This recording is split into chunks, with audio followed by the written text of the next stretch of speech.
Tahukah anda, orang paling kaya di Malaysia sebenarnya sangat jarang menunjuk kemewahan? Robert Kwok ialah antara bilioner paling terkenal di Malaysia dan sering berada di tangga teratas senarai orang terkaya Malaysia. Beliau dilahirkan di Johor Bahru pada tahun 1923 dan mula membina empayar perniagaan sejak usia muda. Ramai mengenalinya sebagai Sugar King of Asia kerana pernah menguasai sebahagian besar industri gula di Malaysia. Pada satu ketika, syarikatnya dikatakan mengawal sekitar 80% pasaran gula Malaysia.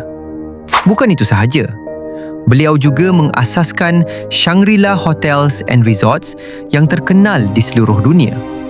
Empayar perniagaannya merangkumi hotel, hartanah, perkapalan, agribisnes dan pelbagai sektor lain di Asia. Walaupun memiliki kekayaan berbilion dolar, Robert Kwok terkenal sebagai seorang yang sangat low profile dan jarang muncul di media. Menurut Forbes, nilai kekayaannya pada tahun 2026 dianggarkan sekitar 13.6 bilion dolar Amerika Syarikat. Kalau anda suka fakta ringkas macam ni, boleh follow untuk lebih banyak ilmu.